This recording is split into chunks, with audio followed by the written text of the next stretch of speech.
It's up!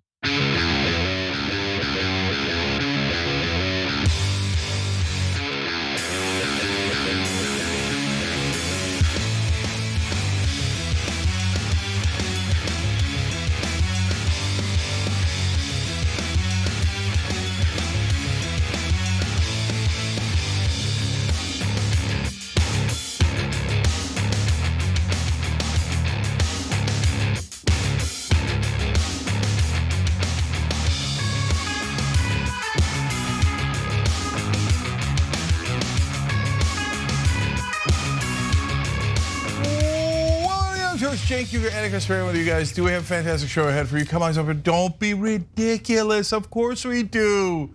It'll be all right. No, this guy is amazing. Okay, this guy is amazing. No, it is going to be very good. Okay. Okay, seriously. Some would say that you're going to enjoy it bigly. Okay. It's one of the best shows. People are saying it's one of the best shows. Look, I don't want to use the S word and say it's going to be a show, but I'm gonna use it. Okay, we will see that later on. Yeah. All right, guys. Seriously, we've got, of course, Trump being goofy and of course potential world wars. This is the news these days. But I think one of the most interesting parts of today's show is going to be breaking down different interviews within the media and showing you what's the action behind the action. Oh, drums. All right, Casper. Really? What story is that? I'll show you. Oh no. Okay, all right. Let's talk about potential World War III. Vladimir Putin has announced that he is suspending Russia's participation in what is referred to as the START Treaty, a treaty that he entered with the United States, which limits the nuclear capability of both countries. So we're doing great, lots of progress when it comes to geopolitics. He says, quote, I am forced to announce, are you forced? I'm forced to announce today that Russia is suspending its participation in the Strategic Offensive Arms Treaty. Putin told lawmakers toward the end of a major speech to parliament nearly 1 year into his invasion into Ukraine. Now, what exactly is the START Treaty and what did it do? Well, the START Treaty was originally signed back in 2010 in Prague specifically, and then they decided to extend it during Biden's administration in 2021. Of course, this is prior to Russia's invasion into Ukraine. It caps the number of strategic nuclear warheads that the United States and Russia can deploy. Although if you deploy any, we're already in bad shape.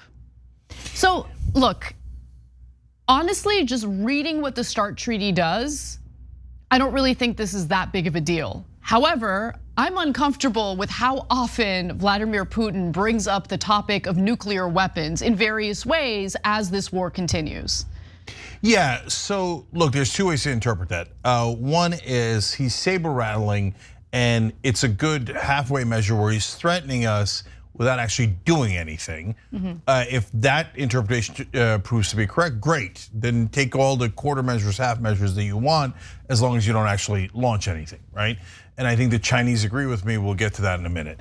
But the, of course, other possibility is he's doing exactly what he did at the border, where he piled up the troops and said, I'm gonna come in, and unless you give me X. And then they gave him X, and he's like, well, I'm just kidding, I was gonna come in anyway. Right?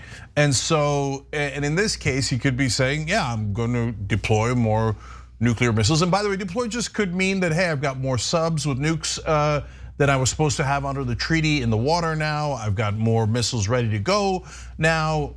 Using them is a different thing, but it could be a prelude to using them. So this is, look, I've said this many times. We keep assuming that Putin won't do it when he's shown on a great number of occasions, when we think he won't do something, he does actually do it. So Vladimir Putin has the largest stockpile of nuclear weapons of any country. I didn't know that. I thought that the United States and Russia was either equal in the number of nuclear weapons, or honestly, I thought the US probably had more. But Russia currently has 6,000 warheads. Yeah, it doesn't really matter if they had 600 Why do you need 6,000? or why do you need 6,000? Like one will do the destruction, right? Yeah. Like it's amazing. Yeah, because we got into this really dumb arms race. Yeah. And this treaties like this were supposed to cool down the arms race, and now Putin's saying no. And by the way, for the Russians, probably half of them don't work, but they don't need it anyway. I mean, 600 could probably wipe out humanity, let alone 6,000. Correct. So the minute you start launching them, it's an epic disaster we can't recover from. Again, I think the Chinese are our best friends in this case, even though we're demagoguing against them. Can I just read that quote? Okay, Xi and Biden talked, and Xi has said this, and the Chinese diplomats have said this on a number of occasions, but the quote is important. Nuclear weapons cannot be used and nuclear wars must not be fought, the Chinese leader said. So they're now beginning to side with Russia. We're really mad about it. We're saying their Chinese are helping the Russians with lethal aid. But here's the Chinese saying basically, look, the rule we're laying down for the Russians is maybe we help you, maybe we stay neutral, maybe we even give you some arms, but you cannot do nuclear strikes. If you do, then we're out. And they're saying that very publicly. Yeah, and let me be clear about something. As far as I've read, maybe you came across some information that I missed, but I have not seen any indication that China is willing to provide lethal weapons to Russia. Now, yeah, the this US, is what the Americans are saying. Right, the US State Department is accusing Russia of that. They claim, and Anthony Blinken specifically claims that they have information indicating that China is considering providing lethal weapons to Russia, but we haven't really seen any real evidence of that. And China certainly has not in any way overtly committed to providing weapons to Russia. But beside that, look, the fact of the matter is China is straddling both sides, because they want to improve their relationship with the West in certain regards, especially with Germany and France. But they are also purchasing pretty cheap oil from Russia at the same time. So there is a benefit in straddling both sides, right? Yeah, and the extra benefit that people aren't talking about that I'm alluding to here is if China serves as a check on Putin, saying, hey, here's a line you cannot cross, otherwise you'll have no allies left. That could actually be super helpful to the rest of the world.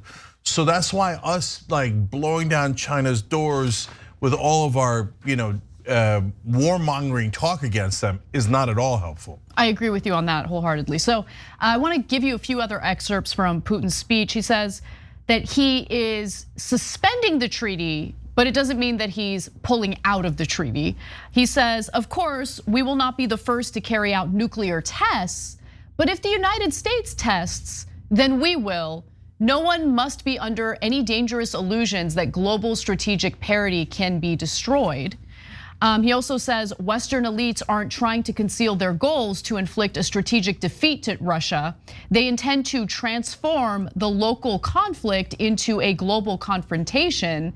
And he is definitely telling the truth about that, because here is Secretary of Defense Lloyd Austin in April of 2022 making it abundantly clear that they want to essentially use this conflict to weaken Russia to the best of the United States' abilities. Let's watch.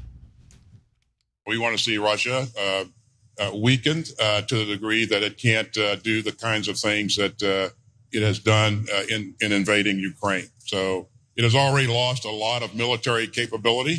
And a lot of its troops, quite frankly. And we want to see them not have the capability to very quickly reproduce that capability. So, statements like that make it clear to everybody, including Vladimir Putin and Russia, that we are looking for them to basically deplete what is left of their military capability. And we brought this up when we covered the story yesterday, and I think it's an important point to touch on, because when it comes to what the United States is urging in this conflict, is there some messaging in regard to avoiding peace negotiations or a peace deal? I'm concerned about that. And as that is being discouraged, Russia, with an irrational actor like Vladimir Putin, is getting more and more belligerent in regard to his comments on nuclear war. Yeah, so I want to break down the last quote from Putin that Anna read you, because it's about a third right. Are we trying to weaken Russia through this conflict? Yes, absolutely correct. Okay, and you just saw it; it's not in dispute, right? But do we want a global confrontation? No, we want to drive up defense contractor contracts to as much as humanly possible, dump it on the American taxpayer. We want oil prices to be high. We want speculation in the financial industry to be high, et cetera. We're just trying to make as much money as possible for our elites. That's the only goal of our government. That's not the only goal. I don't think that's the only goal. I think the other goal is to weaken Russia militarily to ensure that China really doesn't have another superpower to align with should we continue antagonizing them. Yeah, but at the end of the day, our goal is financial. I don't think, we gain, all of the elites in our country gain by picking on a smaller country like Iraq and destroying it for profit, right? But if you go up against Russia, nobody's gonna gain from New York getting nuked, okay? So, but we're playing a super dangerous game of confrontation that could accidentally lead to that. But there's one other part of that statement. He says they want to inflict, Putin said, a strategic defeat to Russia. Well, you know how you could have prevented that, Vlad, by not invading Ukraine. Yeah, 100%. Exactly. Okay, nobody forced a strategic defeat on you. You made that decision, and apparently, not so bright, you had no idea what your military's capability was.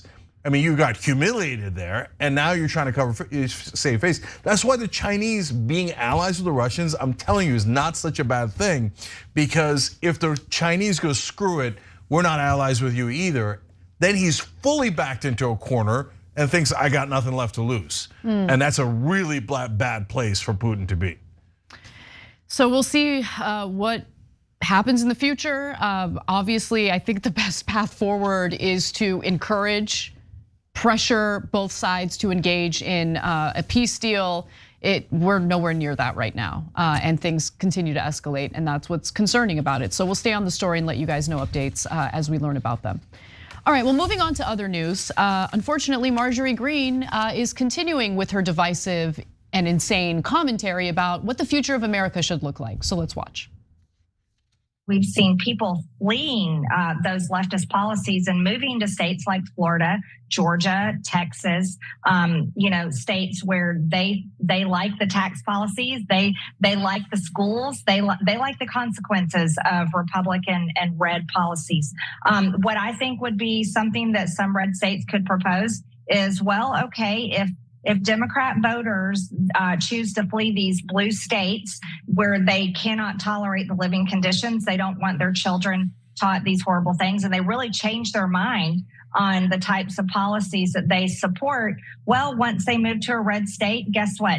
Maybe you don't get to vote for 5 years. You can live there, you can work there, but you don't get to bring your values that you basically created in the blue states you came from by voting for Democrat leaders and Democrat policies. Fresh off her widely criticized tweet calling for a so-called national divorce between red states and blue states, Marjorie Greene is now proposing a temporary voting ban on self-identifying Democrats who move out of so-called blue states to red states. Let's hear a little bit more from what she has to say, and I'm gonna show you a map of the United States, a map that apparently Marjorie Greene is unfamiliar with. Let's watch. What does a national divorce look like in your estimation? Well, a national divorce is not a civil war. It's actually separating by red states and blue states and making state rights and state power a lot stronger than it is right now. It would be shrinking the federal government. For example, we can take education. Well, if we have a national divorce, there's no need for the Department of Education. Red states and blue states would be in control of the education in each state. Red states would very likely have traditional education, homeschooling, charter schools, private schools, technical schools. They would not allow any type of gender lies being taught in their schools. LGBTQ woke teachers would be fired and not allowed to teach there. They would allow parents to be able to choose the curriculum instead of school boards that don't respect parents' beliefs and traditional family values. And it maybe in blue states, they would have full gender transition schools for their students. I don't know what they would do, but I'm sure their education would look different than ours. This is what culture war brain rot looks like. Cenk, what happened during the Civil War? What was the Civil War about? Well, we kind of split up into northern states and southern states, kind of like red and blue. And then the southern states wanted more state power. So like a national divorce kind of situation. Exactly what she described. Interesting, yeah. Okay, I mean, it's stunning how ignorant she is. In the red states, do they teach history at all? Do they teach civics at all? Now look, ironically, as you guys know, if you watched yesterday, she's from a blue state. So she doesn't even know what state she's in. Georgia voted for Biden and Obama twice and has 2 Democratic senators, etc. She's so incredibly ignorant, but that's exactly what happened during the Civil War. Let's take a look at this map of the United States. As you can tell, you can see the red depicting the red voters or the Republican voters, and the blue depicting the Democratic voters. There's a lot of mixing going on, Cenk, right? So how do you determine how this national divorce happens? And by the way, let's just address the fact that she is telling the American people that if you have one political identity and you move to a state that she has determined is a so-called red state, well, your rights to vote should be taken away from you for 5 years. Why?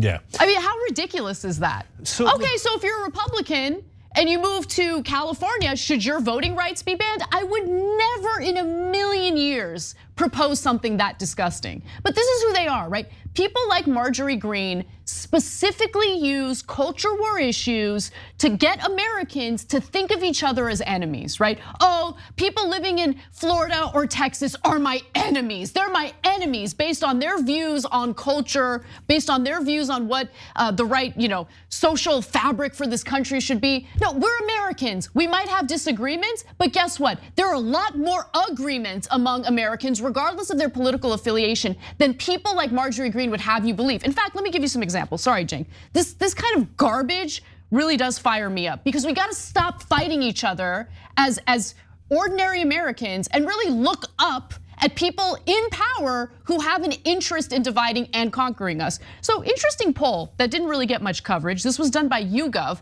They looked at voters between January and September of 2022, and here's what they found. 73% of Americans think teachers should get paid more. 61% support policies that would prevent landlords from raising rent. 65% of Americans have an unfavorable view of Mitch McConnell. Hear to that. 60% of Americans support more spending on public housing. 67% support the government offering medical debt forgiveness. 79% of Americans have favorable views of Social Security. 79% have a favorable view of Medicare. 77% have favorable views of other social spending programs, including disability insurance. You want me to go on? But they don't want us to focus on what we have in common, on how we want to do something about economic justice in this country or the economic injustice we've been living under. All we do all day long is talk about whatever manufactured culture war Republicans want to frame the argument with. And I'm sick of it. I'm so sick of it. Yeah, anyway. Well, look, if the elites wanted to do a false flag operation, this is exactly what they would do. Plant someone like Marjorie Taylor Greene. Now, did they? I don't think they're that smart. No, I think she's an actual person with those actual thoughts. She's a useful tool. Yeah, but the elites must be thinking, how did we get this lucky? Because Anna's, all those numbers are right. The first chapter of my book, Justice is Coming, is poll after poll after poll showing we all agree, we all agree. Do you know that 59% of Americans say that corporations have too much money and power? I mean, no one on TV thinks that, no one in Washington thinks too much money and power. How much is even too much? I don't know, but 60% of 6 out of 10 Americans say, no, corporations are so bad, I just don't even want them to have that much money. I mean, which is honestly a position I don't even agree with. It's to the left of me. 6 out of 10 Americans are to the left of me, right? Let alone the 2/3 and the 3/4 that agree with us on every major issue, right?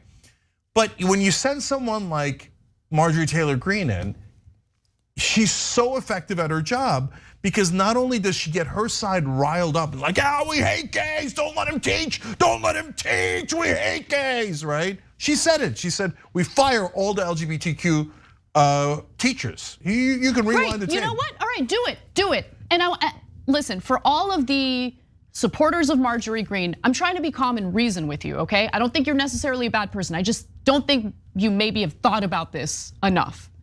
Okay, all the gay teachers, transgender students, whatever, they're purged from the school systems across the country. Okay, how are you gonna pay your rent or your mortgage? What about your medical bills? What is Marjorie Greene and honestly the entirety of our legislature doing to improve your life right now? Nothing. So if that is what sustains you, if hating on others, getting people fired, if that's what feeds you, keeps you nice and warm at night, puts shelter or a roof over your head, great, except it doesn't. In the end, you're still struggling and you still have lawmakers not representing your best interest, but distracting you with whatever hate that they're instilling in your heart. It's disgusting. Don't fall for it. Yeah, well, look, I have trouble not falling for it because I'm not gonna let them fire any gay teachers. Of course not. I know, and so I'm gonna fight her, right? So, and if you wanna talk about education, well, who's the absolute worst? The least woke states, Alabama and Mississippi. They've been led by Republicans for decades on end, and they're miserable in education. They're dead last because they don't care about education, they care about propaganda. Right? So you're forcing me to fight you because you keep saying, those hateful people, I love them so much. And I want all of you guys to have our values. You're not allowed to be gay. You're not allowed to be anything else. We're gonna rule over you. Well, what am I gonna do? Agree with you on that? No, of course I have to fight her on it. I'm not gonna let you. I don't want your life, Marjorie Taylor Greene. Your life looks miserable. I think your values are disgusting. I'm gonna exclude them, and I'm gonna exclude them, and I'm gonna rule over them. And then they say these gaslighting garbage like liberals want to control your life. Are you crazy? I don't care. I don't care about your stupid life, Marjorie Taylor Greene. Leave us alone. Go away, go into a cave and don't learn anything. And don't have any gay people around you and don't have any black people around you. You just said yesterday, we showed you a clip about, I know some white people that are so bad, they might be as bad as black people. Okay, go into a goddamn cave and do whatever the hell you want there, as long as you're not affecting us. So she forces us to fight back. And when we do, we're right back into the mess. And people don't know that over 80% of Americans believe in paid family leave. And the corporations win and they drive you back into your jobs at low pay. She's never fought for you. If you're a right winger, find me a right winger that fought for you on economic issues, that put food on your table, that took care of your family. No, all they have is hate, own the libs. We're gonna destroy their woke culture. Oh, goddamn it, gay people, black people, immigrants, they're the problem. No, you idiots, look up. Who do you think has the power? And you forced me to say terrible things about you. Who do you think has the power? It's the corporations. I'm trying to contain myself. Corporate power has taken over all of our government and it's slowly crushing us. We have no economic dignity left. And yet you back people like this who keep attacking us and provoking us into these endless conflicts so that you're endlessly distracted from what you actually want, which is dignity, safety, security, and comfort for your family. All right, we got to take a break. When we come back, we'll talk about how corporations like Starbucks feel about workers having any say over their working conditions or their pay. So don't miss that story. We've got that and more coming up.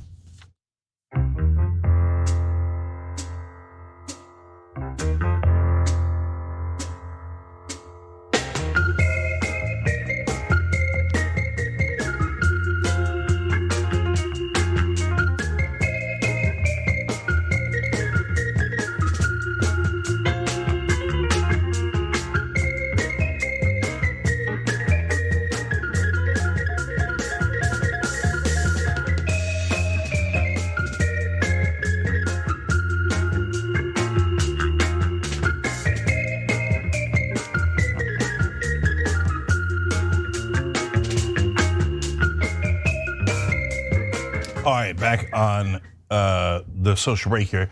Now remember, guys, you know Indisputables at 2:30 p.m. Eastern. That's with Dr. Rashad Ritchie. But we now have a podcast for it too. We've had it for a little while, but I want to make sure you guys are checking it out.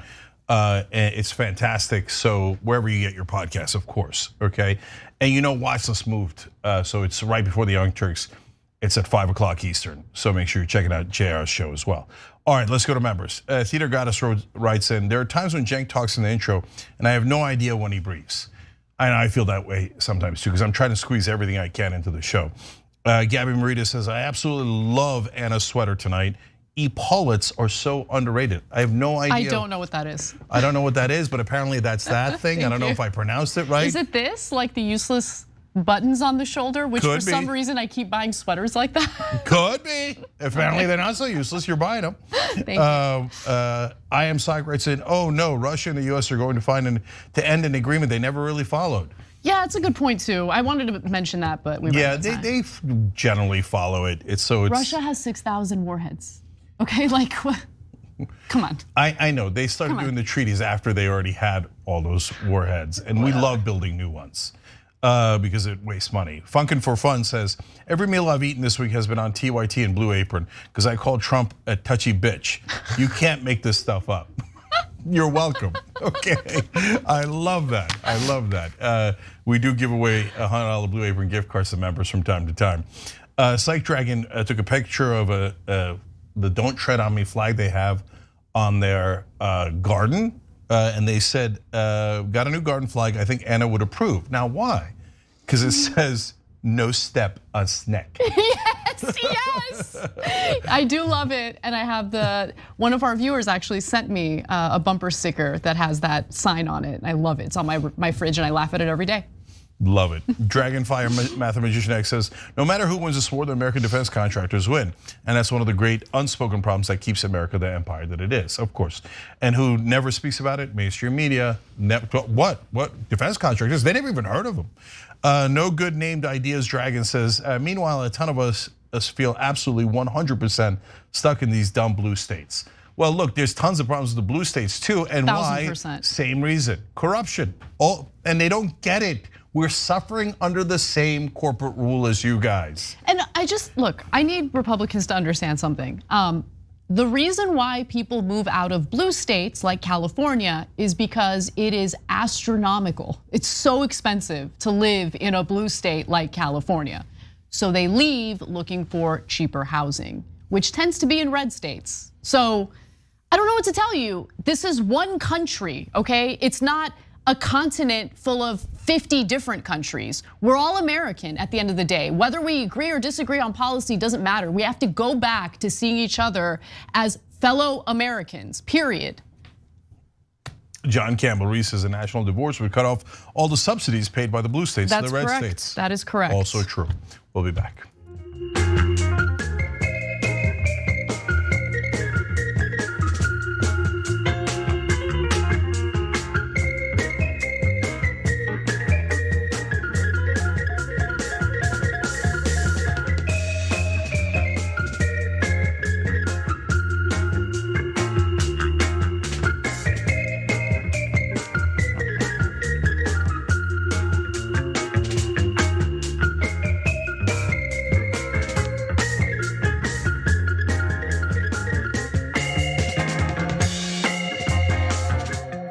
TYT, Cenk and Anna with you guys. More news. Howard Schultz is in the news again. Let's watch. Do you believe that there is room for a part of the Starbucks workforce to be unionized? I think that'll have to happen in collective bargaining. Because previously you've said, no, this is not in your vision. And the unions have said that is evidence that you are not, gonna bargain with them. Could you ever see doing that and embracing the union as part of it? No.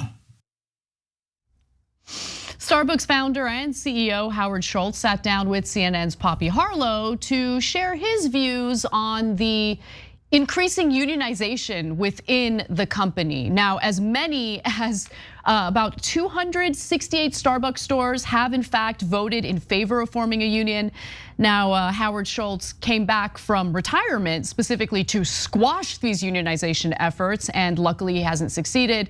Keep in mind that 80% of the stores who voted to unionize did in fact succeed in forming a union, but that makes up only about 3% of Starbucks stores in the United States.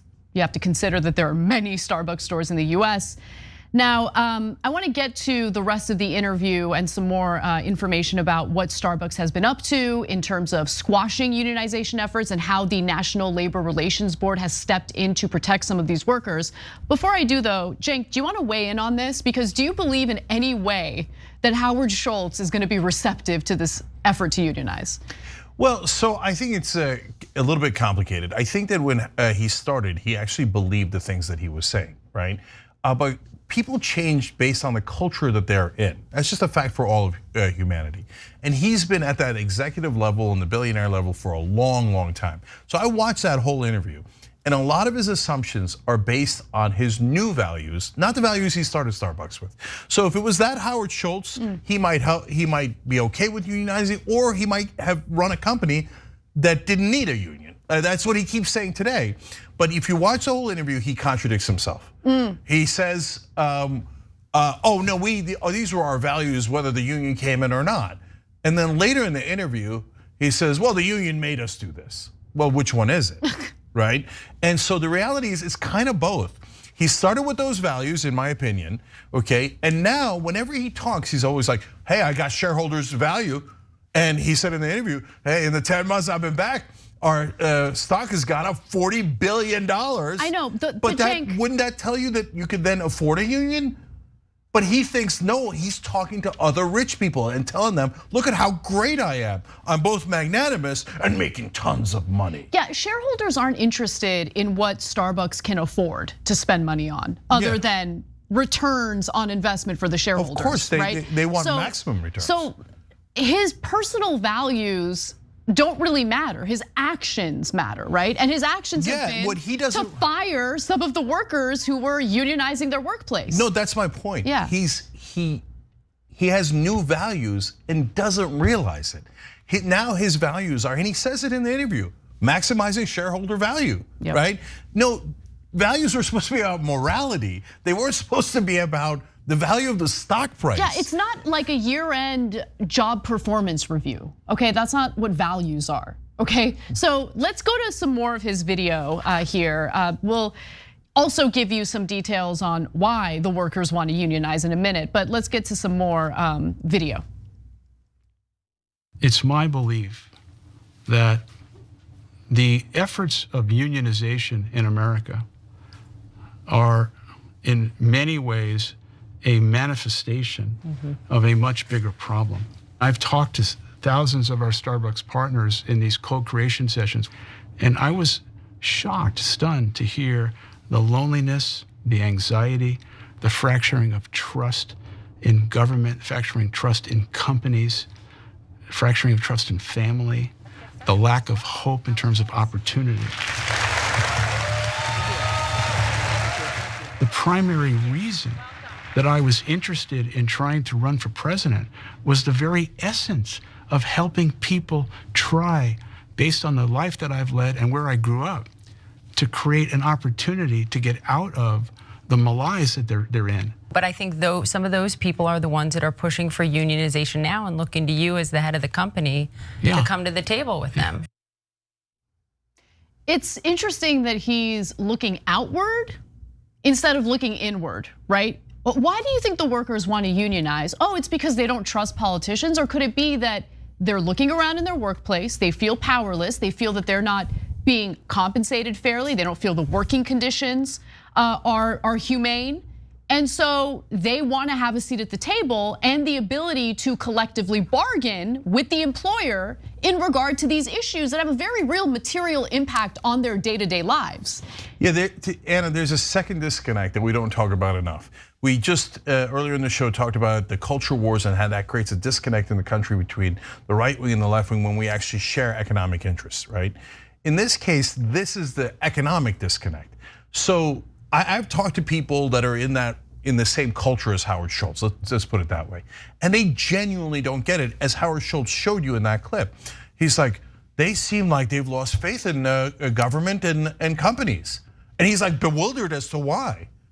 I can tell you, Howard, it's super easy because those companies pay off those politicians through campaign contributions and then get deregulations and lower taxes and every advantage you could possibly imagine. We can't even negotiate our own drug prices. Meanwhile, people die because they're rationing insulin and other drugs and they can't get any higher wages. And we're being crushed by those companies that you value so much, that you think are God's gift to humanity. No, those are the corporate machines that are steamrolling the American citizens. And he genuinely doesn't get, by the way, it's not just him. Almost no one in power gets it. They think, what? Why are you guys losing faith in these great companies and government that we have? It's working out great for me. Yeah, it's working out great for you. For you, exactly. So why don't we actually hear from Starbucks workers? Howard Schultz should maybe sit down and listen to these workers himself, because it seems like he doesn't even understand what is motivating them to want to unionize in the first place. So what do the employees say? Let's hear from a 20-year veteran worker at Starbucks named Daniela. Let's watch. The communication between higher ups and our stores started to become non-existent. They introduced so many new things like components to drinks, mobile orders, deliveries. We were never given the tools to make that happen properly. We were doing all this extra work and we weren't getting paid for what we think that we were worth. I worked at Coffee Bean and Tea Leaf while I was in undergrad, and it is an incredibly difficult job. It is fast-paced, you're on your feet the entire shift. You deal with customers who are incredibly rude, they want their coffee. I had a hot latte literally thrown on me on my very last day of work, okay? It is an incredibly difficult job. And Starbucks, its profitability is dependent on these workers. And they're looking at what they're getting paid relative to what the corporation is making off of their labor. And they want a bigger piece of that pie, and quite frankly, they deserve a bigger piece of that pie. That is why they are unionizing, Cenk. So Howard Schultz gets frustrated, and look, I run this company as well, so I understand both sides. And so he says, well, look, they say they want a seat at the table and they want more say in what we do. I don't get it, I don't know what that means. Well, if they mean, hey, listen, don't introduce the frappe because the grande is working out with the venti, whatever. Look, you weren't part of the market research. You're not involved in finance or the marketing angle of it. So I have some sympathy for, everybody has a specialty, and I'm not sure that you're gonna, all the pieces of the puzzle. So okay, fine. But when they talk about economic seat at the table, but Howard, you keep bragging about the $40 billion you just added over the last 10 months. You can't then turn around and say, no, I can't share a bigger piece of the pie with my workers. And then tell me that you have these great values he came up with in the 1970s that you're not at all applying today. In fact, you keep referencing that part of the interview, and I think that was a telling part because he said the quiet part out loud, right? Yeah. So why don't we go to that where he brags about the profitability of Starbucks and his performance? You've said that unions are contrary to Starbucks' vision. Yes. And that's your vision. Well, it's not only my vision. I think the 51-year history of Starbucks is a vision, a collective group of people that believe in doing everything to create value for our people so that we can create value for our shareholders, and we've done that. Value for our shareholders. Understand that under this model, under this system, that is the first priority. That is the most important part of running a business in the United States if it is a publicly traded company as Starbucks is. Let me just give a few statistics here, some numbers, because you made a really good point, Cenk, about how there's enough wealth here, enough revenue being generated, enough profit being generated that unionizing doesn't necessarily mean that it's gonna hurt the company. And in fact, with hundreds of these stores now unionized, it appears that it hasn't hurt the bottom line for Starbucks. First, when the organizing started, Starbucks reported a 31% annual growth in profits in 2021. The year workers began unionizing, as well as $8.1 billion just in the fourth quarter of that year. And guess what? They're doing even better now. They're They're doing even better now. So Starbucks has pulled in record sales in 2022. In the latest fiscal quarter, sales in North America were up 11% compared to the same period in 2021. Now, the sales are up because there are workers behind the counter at the cash register, taking the orders, making the orders, and getting the product out to the consumer. There is no profit and there is no revenue without those individuals. They deserve a bigger piece of the pie. That's not saying that they deserve, a disproportionate piece of the pie, but they certainly deserve more than they're getting paid now, and they deserve better working conditions, including the tools necessary to carry out whatever new initiative Starbucks has or new product Starbucks has. So last two things for me. One is $8 billion in a quarter means that and assuming the fourth quarter is a little bit better than the other quarters, is around $30 billion in not revenue, but profits per year, okay? Nuts. Don't tell me that you don't have enough for the workers. One of our members wrote in, Flux wrote in, I worked for Starbucks for 8 years and the mission statement was always something we prided ourselves on. The mission statement used to be essentially, when we take care of you, you take care of us. But if you're making $30 billion in profit, and they've got to unionize to get better wages and other benefits, are you really taking care of them? It certainly doesn't look that way. And finally, the media is so interesting, guys. If you watch this interview, Poppy Harlow actually asked him about the unionization many times. So you would actually get the sense of maybe she was a little bit tough on him, right? She kept going back to that issue, right? But what the magic is in what you don't see, okay?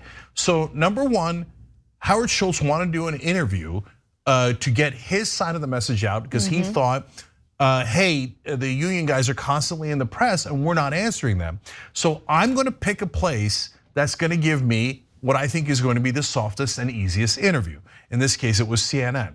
So what is implicit in that interview, given that she's gonna ask about unions, that's the whole point, is to come on to answer these questions. But not questions that are too aggressive, right? And the framing matters a lot.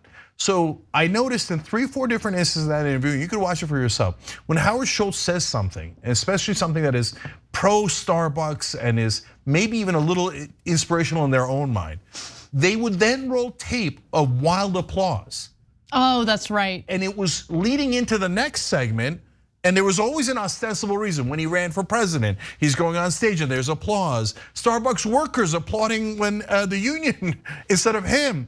But he would speak and there would be applause. Then they went to Brooklyn, his home growing up. And they did like a third of the interview about how poor he was and how he worked his way up and how he's an average man, just like you guys with those values. It's what the New York Post did with their recent puff piece on Ron DeSantis, painting him as this like working class, blue collar guy who went to Yale. Yeah. And they're sitting in a comfortable studio and they're having a genteel conversation back and forth. And if you watch the whole thing, you're left with the impression of, this is a good guy, and he's just like us. He's just struggling with this union issue, right? And he keeps saying that their wages and benefits are great, right? So at the end, you wind up thinking, I guess the union could be wrong here, right? If you watch the whole piece.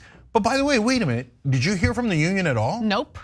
Did they do a 10-minute soft piece with a union leader? Did they go to their home that they grew up in and see their poor or middle class background, etc.? It's the acts of omission, it's the acts of framing. Look, Noam Chomsky taught me this, and I'm telling you a small part of it. They've been doing this for a long, long time. Mainstream media's job is not to give you the news, it's to give you theater that makes you go, oh, I think the corporation might be right after all. So you can't, once you see it, you can't unsee it. One of my favorite stories is coming up next. James O'Keefe has been forced to resign from Project Veritas. We'll tell you why, complete with a lot of fun video. Don't miss it.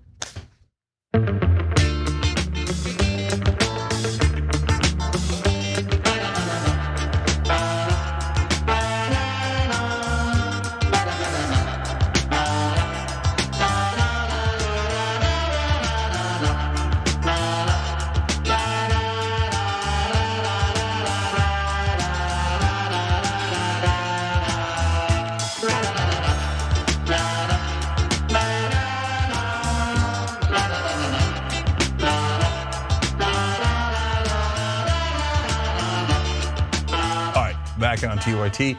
Oh, by the way, don't forget to check out the conversation in our podcasting network too. As you can tell, we moved around the times. One of you guys asked about it yesterday in the comment section.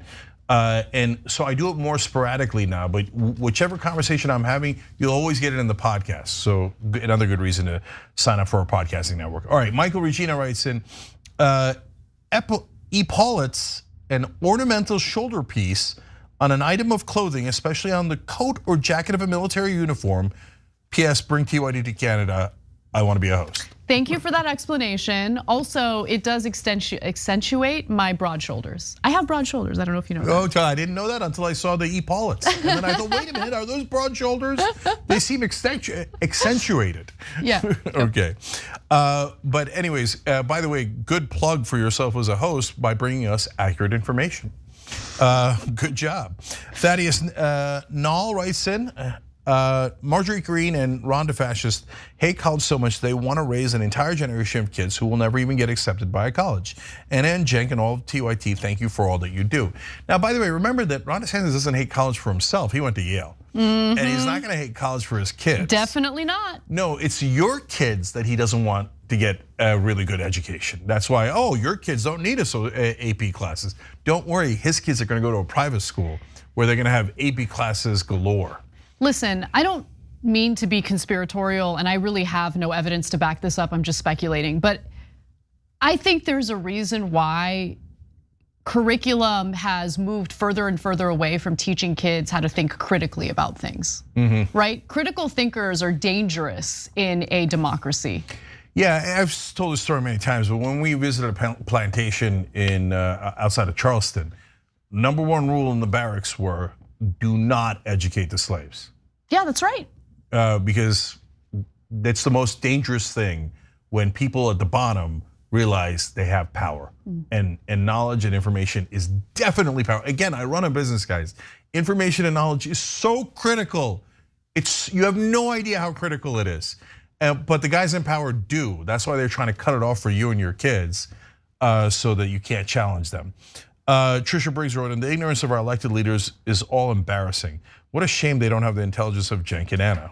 Wow, thank you, Trisha. They should be way smarter, by the way. Like, yes. I don't want to be smarter than people who run the country. Yeah, well, it's a sad day for us, because it's not a credit to us, it's a discredit to them. Yeah. Brad Davis says, watching you guys break down the news has made me so smart. People that only watch mainstream media don't know nearly as much as people who watch TYT. Thank you for saying that, I appreciate it. But honestly, that's kind of the point. The part of mainstream media's point is just feed them pulp and make sure that they don't do anything radical like challenging the system, their beloved system. Aimster writes in, if you aren't in the middle of a snow apocalypse in Wisconsin, please vote in the Supreme Court primary, #2strong, I like that encouragement. Jason Ray writes in, the right wing needs to realize no matter how many people of color, LGBTQ and others they crush under their boots, it still won't pay their rent or medical bills. Exactly, that's the point I'm trying to make. Yeah. 100%, we'll be back.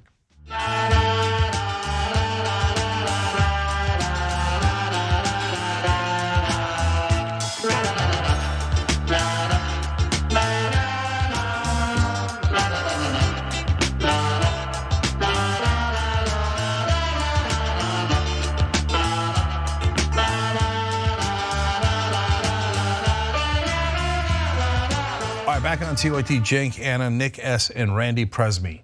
Nick and Randy, thank you for joining. We appreciate it. Casper. Fun news. Let's do it. As a former board member told me 10 years ago, Project Veritas will never be stopped from the outside.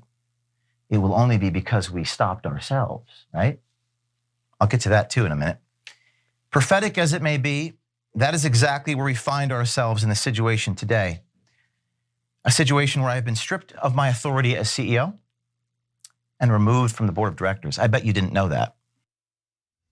We know now. That was James O'Keefe, of course, who has been forced to resign from Project Veritas for his alleged mistreatment of staffers and his alleged misuse of the nonprofit's funds. And we've got all the details about what those accusations are. Now, he was placed on paid leave earlier this month amid a dispute with the nonprofit's board. The board reversed O'Keefe's firing of 2 top executives and also received a lengthy memo from unhappy employees and staffers detailing how he has been outright cruel, how his conduct is basically, it equates to mistreating the staffers. And there are specific details in the memo that we're gonna get to in just a second. Now, the lengthy memo regarding his treatment and cruelty was signed by a third of the employees over at Project Veritas. So it's not like, oh, there's some unnamed individual within the staff that doesn't like him, or this is some sort of hatchet job against him. A third of employees signing on to this letter is a pretty big deal. And here's what they say. James has become a power-drunk tyrant, and he is exactly who he pontificates on who he should be exposing, the memo said. Ouch. Working for O'Keefe at Project Veritas can mean being publicly humiliated by him in what amounts to public crucifixions, and even being required to take lie detector tests, his unhappy employees write in the memo. So apparently there were some employees that he suspected were leaking things to the press, and he had the staff take polygraph tests. I mean, it's insane. There's more, there's a lot more. Let me read one more for you. James has become, a power-drunk tyrant. I just really wanted to emphasize that. Yeah, well, yes. Yeah. But look, so we're gonna get to the music videos, don't worry. No, it's the best part. They're hilarious. Okay, hold on. Okay, but they spent money on it. They did, great. But here's the debate that's gonna happen. Was the music video good? That's a debate? Oh my God, stay tuned. Okay, but I only have like a tiny bit of sympathy for the employees. Why? First, they work at Project Veritas. 1000%. You went to go work for a douchebag organization that smears others and edits tapes in a deceptive way to try to hurt organizations and other human beings. Yeah. And you didn't get treated well. Duh. Yeah, let's also be clear, because Project Veritas loves to sue. We believe and we think that Project Veritas is a douchebag organization. Go ahead, Jim. Yes, okay. Yeah. That is very important to clarify, Yep. okay? So you went to go hurt others, and then you're like, it turns out they're for authoritarianism. But that's what you signed up for. And they're really mean. But that's what you signed up for. What did you think was gonna happen? That he was gonna be mean to people you don't like, but internally he was just gonna be an angel? No, he's just as much of a douche as you wanted him to be to others. We think he's a douche. Okay, in our opinion. In our opinion. Okay, so seriously, on the other hand, it is interesting that they went like, yeah, we're gonna get those libs and we're gonna own them and we'll just doctor the videos. In my opinion, okay, you can watch the videos for yourself and see the missing parts. And also there's quite a bit of reporting, extensive reporting showing that the videos have been doctored. So, yes, yeah. You can read that reporting for yourself. Look, you can see what's missing and what they put in. It's super obvious. Anyways, and they're like, you wanted to do that, and then you get this guy, and then you're like, oh wow, when it's done to you, that doesn't feel good. Well, that's what a conservative is, right? They just don't think anything matters until it's done to them. Well, now it was done to you. Of course O'Keefe is like this. Look, some of the stories are outrageous in terms of the abuse, but then the misuse of funds for musicals is just the greatest thing in the world. So we're gonna get to the misuse of funds because that is probably the juiciest part of this, but a few more comments from the staffers who were abused. During a September 2022 trial against a Democratic consulting firm that O'Keefe later lost, an employee complained that O'Keefe berated them in front of jurors because he needed something to eat. He was very hungry. Ultimately, the employee alleged O'Keefe took a sandwich from a heavily pregnant woman, which Will Sommer over at the Daily Beast. I get it, she was 8 months pregnant, but heavily pregnant, I don't find better wording. Anyway, the staffer said, quote, I was yelled at in front of jurors because he was hungry and then he took the 8-month pregnant woman sandwich. But does anything describe a conservative better than, I want your stuff and I don't care who you are. I'm pro-life, but give me that sandwich. I don't give a damn if you or your fetus wants it. In another apparent reference to O'Keefe, a staffer complains about employees at Project Veritas getting spat on. So like Jimmy Dore apparently works there. Kidding, that's a joke. Well, he would spit if he heard that joke because he was just laughing at Alan's jokes. Yeah. Rule number 1, you can't spit in an employee's face over a tweet, true story. So guys, that one's critical to me. So Will Sommer doesn't have a great reputation at the Daily Beast either, by the way. So I take everything he says with a grain of salt. So in this case, we don't know if it was like he's screaming in his spittle. That's bad, right? But it's different than going and spitting in an employee's face over a tweet. If it was actually spitting in the face, no, like you should go to jail, but that's assault. Like no one should tolerate that. That's insanity. Yes. But we don't know which one it is, to be fair. And there's been a lot of turmoil at Project Veritas, including an FBI investigation. So Project Veritas faces a number of threats, including an FBI investigation and an ex-employee's lawsuit alleging that O'Keefe oversaw a raucous, sexually charged workplace complete with at least one drug overdose. Project Veritas has denied breaking any laws in the FBI investigation and is fighting the lawsuit. But in December, the group did lay off several staffers. All right, so with that said, let's move on to the accusations pertaining to the misuse of funds, okay? Now, the board has claimed that it was legally required to call a board meeting after it discovered that O'Keefe was committing what they described as financial malfeasance. The board's list of alleged misspending incurred by the nonprofit at O'Keefe's direction included a $14,000 charter flight to meet someone who could repair his boat. Other alleged expenses included $150,000 over 18 months on private black cars and thousands of dollars on DJ and other equipment. The board also accused O'Keefe of wasting $60,000 on dance events. Dance events. Which, look, I like dance events, but I'm not gonna use TYT funds to do it, right? 60,000, how much dancing did you do, brother? You know. Man, that is a dance-a-thon. Saturday Night Live over there. Now in December. Fever, sorry. In December, Project Veritas also acknowledged improperly giving O'Keefe $20,500 in excess benefits to pay for Project Veritas staff to accompany him to Virginia as he performed a lead role in a production of the musical Oklahoma. What? What? Okay, and then finally, there was some money put into what you're about to see, which is in fact something put together by O'Keefe, starring O'Keefe. Just enjoy, you're welcome.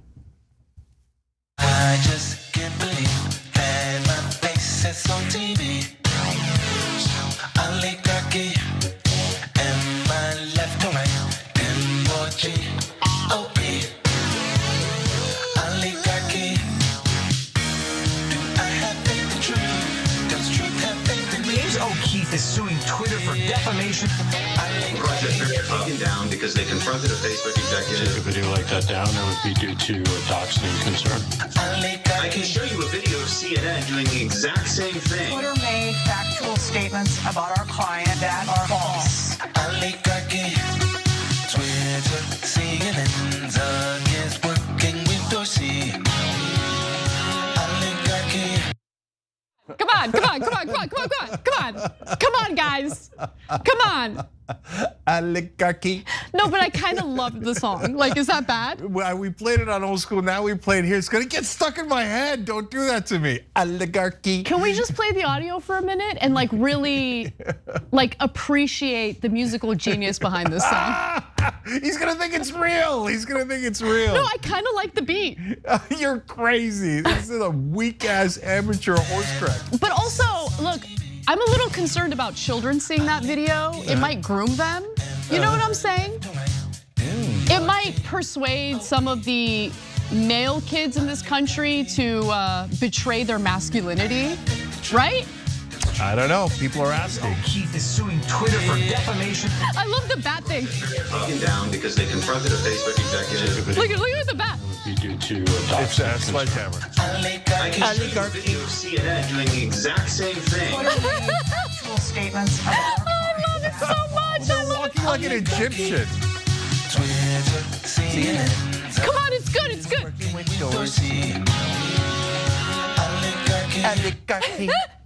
Okay.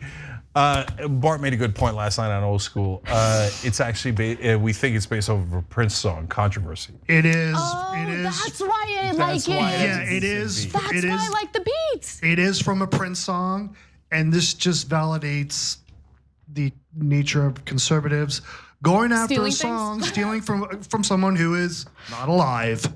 And by the way, also black. So cultural appropriation. Okay. He wants to be in musical theater so bad. So bad. Guys, that's what Live your dream, James. Yeah. Live your dream. Dance your little butt off, okay, Yes. James? Go get him! Oligarchy. Oligarchy. So guys, first of all, here's another set of folks I don't shed a tear for.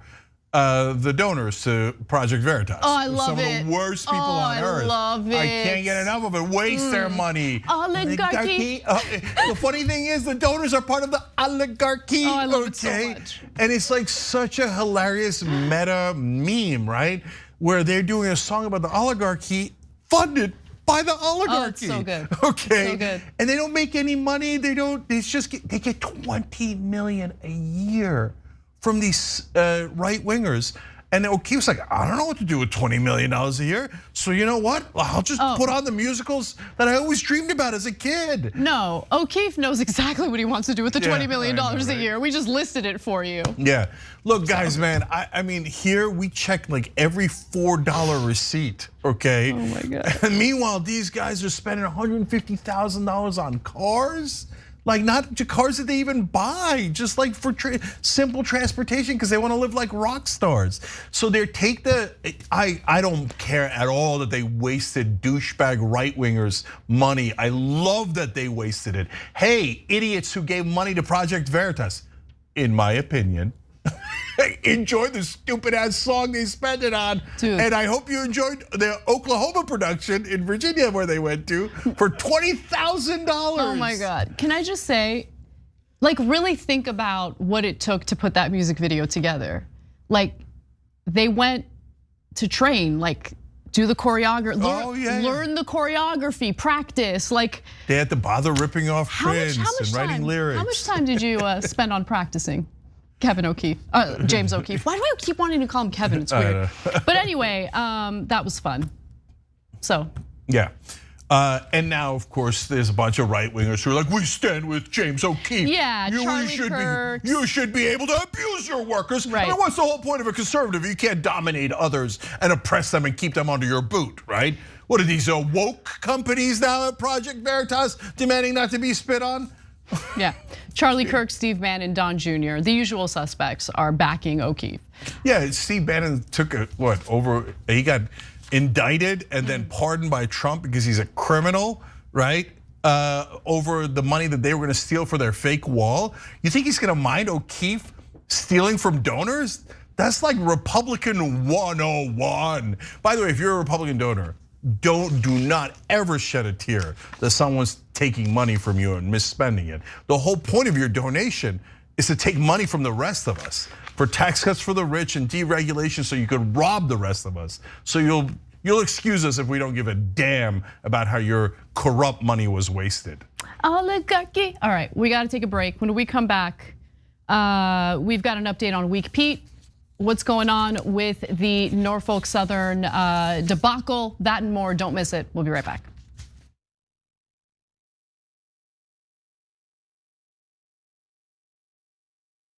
You know what the progressive movement needs? It needs a little energy, a little pizzazz, maybe a little caffeine.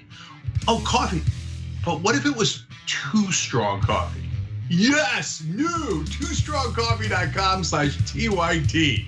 Look, this helps progressive causes. It's also organic and fair trade, so you've got peace of mind that it was done right, and it happens to taste great. So check it out right now at toostrongcoffee.com/TYT. 300 million is a pretty good number, Well, that's the size of the US population. You know what our next target is?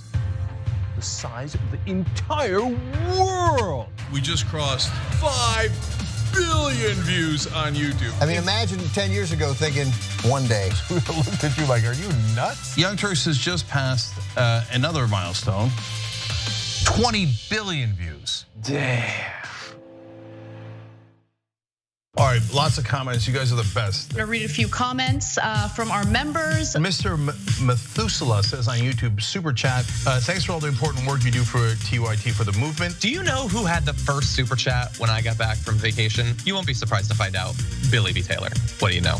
Billy says, rejoice, for Dragon Daddy has returned. This question sent to us by Izzy Sanchez Jr. Is it me or is Meghan McCain talking as fast as Ben Shapiro? Is that the way the right tries to look smart and intellectual? Well, yes. Michael Nathan writes it on Twitter. Did Anna choose Cenk's outfit today? I'm sure it wasn't Cenk himself. Man Bun Jenkins Skinny Jeans says, so now Anna has pointed out, okay, that's his handle. T. Joyce, 1971, saying Donald Trump is good at pulling out of things, NAFTA, the Iran deal, NATO. It's just too bad Fred Trump didn't.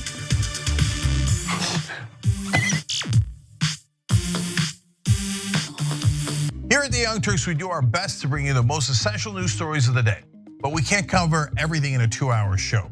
And for the rest, I recommend Ground News. Founded by a former NASA scientist, Ground News uses a revolutionary system that analyzes where the news is coming from and gives you complete transparency on the potential biases these sources may have. That way, you can read between the lines of media bias and break free from the corporate media agenda.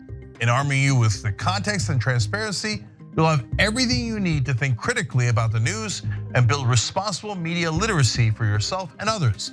With Ground News, you're not just mindlessly consuming the media, you're part of a movement that is working to hold them accountable and get straight to the facts. Break through the filter bubbles, the propaganda, and the bias, and subscribe to Ground News today.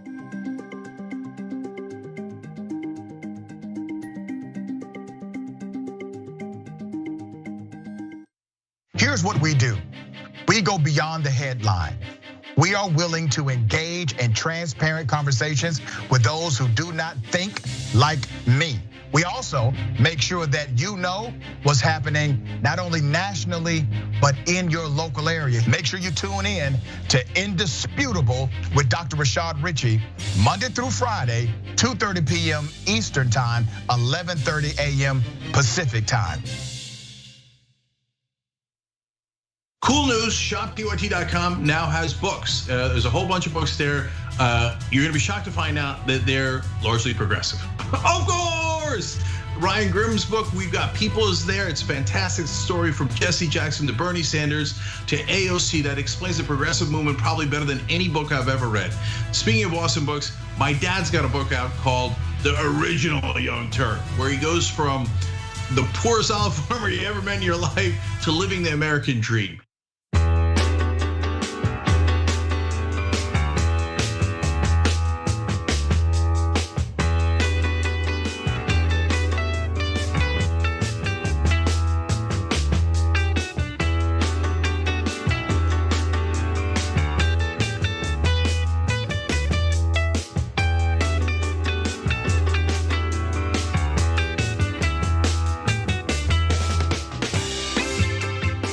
All right, back on TYT, Cenk and Anna with you guys. We're back. The Content Maven and Athletes LLC also just became members.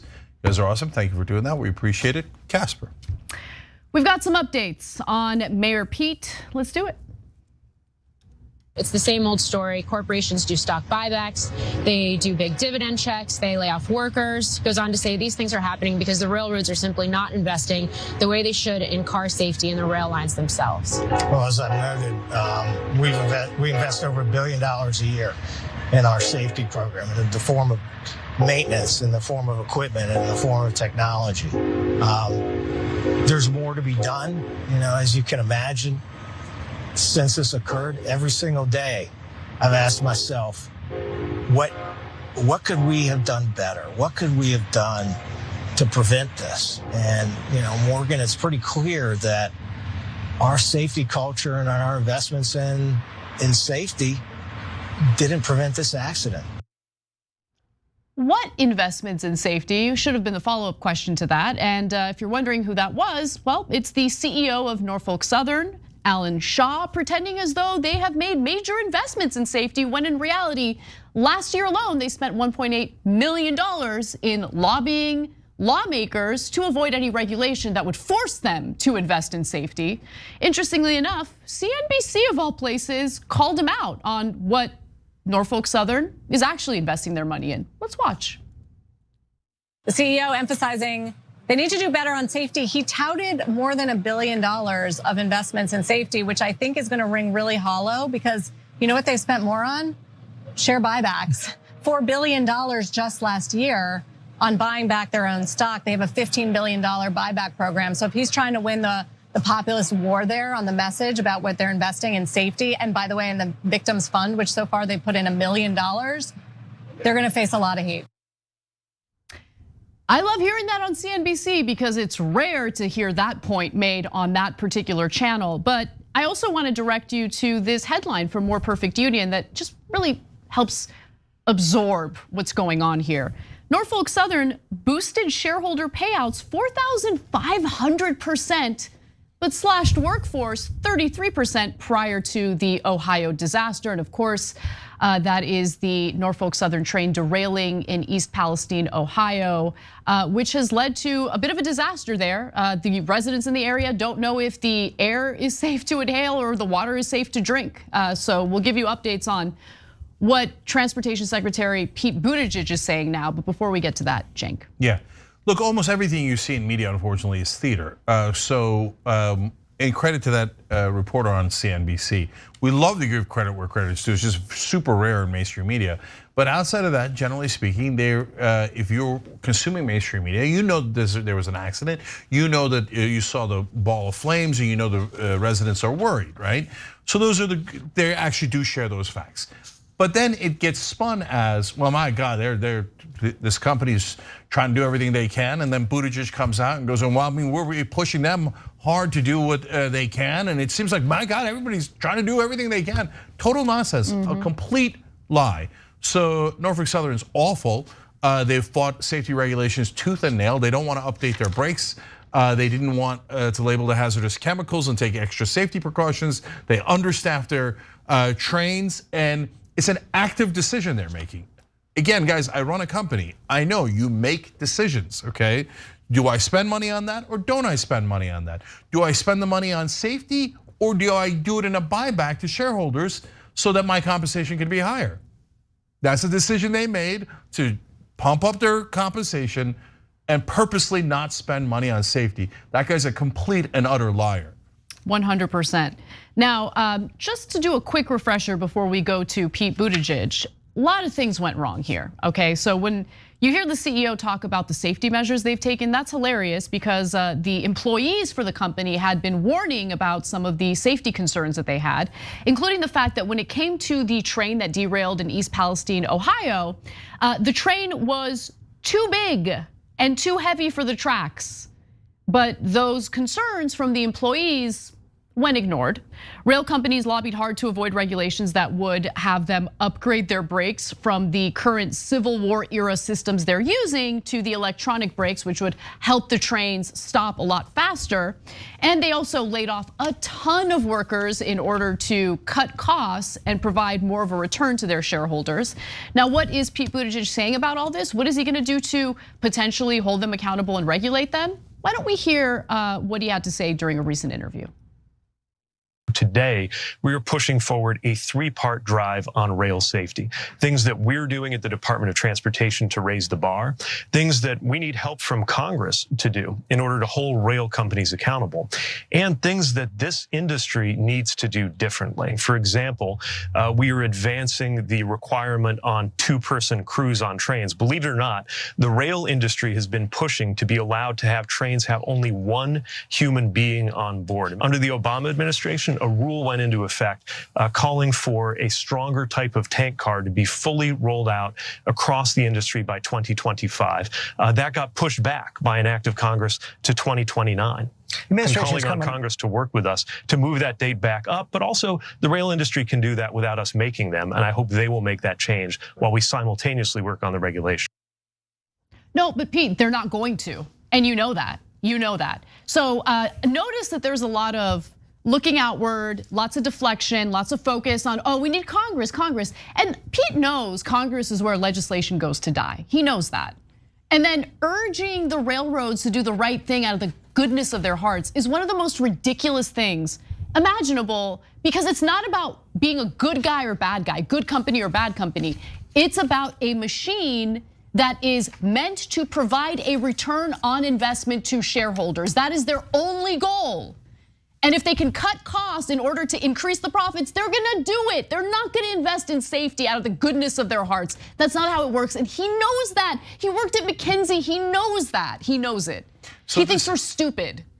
This is another excellent example of what happens behind the scenes in media and how much it influences what you see. If you're watching Good Morning America, you're an older American, you're still watching TV, it sounds like Stephanopoulos asked him a couple of tough questions about the situation, and Buttigieg laid out all these different things that he's doing. And you get the sense that, oh, I am comforted. Buttigieg is on the job and these people are being held accountable. What Stephanopoulos doesn't ask is the interesting part, right? So wait, you say you're urging Congress. Well, but you also said that Obama's been urging Congress since 2015. So how's that working out for you, right? How much urging does Congress need? And Secretary Buttigieg, when's the last time Congress passed any kind of safety regulations? You think you've got 60 votes to break a Republican filibuster on that? So, okay, so Congress, you're hoping, but that's very unlikely to happen. And he knows You're that. urging the industry to do that, but as a regulator, is that your job? Because couldn't everyone urge? I could urge, any citizen could urge. Isn't your job as a regulator to enforce rather than to urge? So if you're saying that you're urging the industry to do the right thing, doesn't that mean by definition you're not enforcing regulations? Yeah. And in fact, so instead of doing something, you're actively choosing not to do something, except come on here and tell us a bunch of crap. But Stephanopoulos doesn't say any of that. So if you just watched it and you didn't read Noam Chomsky, you'd be like, oh my God, it looks like Buttigieg is on the job. You know, I urged an armed robber to avoid robbing an individual in my neighborhood just the other day. But he wouldn't listen. It didn't work. I mean, what else could I do as a cop? Okay, stand a post, and that goes to, again, something that Chomsky talks about all the time, which is manufacturing consent. Guys, he said about the National Train Safety Organization. Sorry, I screwed up the letters there, but he's like, you know, they are very independent and they should independently regulate, right? But brother, you're also independent of them. Why don't you regulate? Because he doesn't want to. Because he doesn't want to regulate. And you're never gonna find that out if you watch TV. Now, one other thing I wanted to mention is, you know, there could be a regulation having to do with the workforce or the number of employees these rail companies need to have if they're gonna operate appropriately. Because as we've shared with you before, as a whole, the rail industry at its peak had 1 million workers. They cut that all the way down to 200,000. So think about that. Think about how understaffed they are by design, So I was looking into this, and there's a publication known as Freight Waves. Pretty good publication, lots of detail here that I was unfamiliar with. So according to employee headcount data, Norfolk Southern has supplied data that Norfolk Southern has supplied to the Surface Transportation Board. The number of employees who belong to the train and engine category fell 33% from 11,186 in September of 2016 to just 7,461 in August of 2021. The train and engine category includes locomotive engineers, train conductors, and brakemen, according to the Federal Railroad Administration. As a result of Norfolk Southern's precision scheduled railroading, which of course is supposed to be more efficient, trains went from 80 to 90 rail cars supported by 5 workers to 2 workers overseeing 150 rail cars or more. This enabled management to effectively invert how much companies spent on workers and how much profit they generated for shareholders. And let's take a look at this fun graph that shows you Norfolk Southern's use of this method to be more efficient. It generates the high profit margins at the expense of the workers. So you see that decline in compensation and benefits revenue because there's less workers to compensate, of course. But their profit margin, that increased significantly. Yeah, for sure. So look, first of all, it was the National Transportation Safety Board that I was trying to say earlier. But second of all, Buttigieg said something else in that interview with Stephanopoulos. He said, well, these companies, they've been fighting these regulations tooth and nail. They've been fighting them so much. But why don't both of you guys finish the thought? How do they fight them? I mean, they could be like, oh, golly gee, we don't want you to regulate. Well, that's irrelevant. Who cares, right? Oh no, they fight with money, right? They send in lobbyists and campaign contributions. But who receives the money? Oh, right, your colleagues do, Buttigieg. So both Republicans and Democrats, remember Obama had huge majorities, right? And Biden's had had the House, the Senate, and the White House in the first 2 years. So it was Democrats who also received the money as well as the Republicans, right? And then they voted against you or said they were gonna vote against you for safety regulations because they had been bribed. Why don't you ever finish that thought? What do you mean fight regulations? You mean through bribes, but you will never see that in American media. That's a fact. Those are legalized bribes in the form of campaign contributions, and they buy the politicians. They never finish the thought, even though it's super obvious, but if you're watching at home, you don't know that because nobody ever told you in the news industry. Also, final thing I'll say about the ability to regulate the rail industry unilaterally, okay?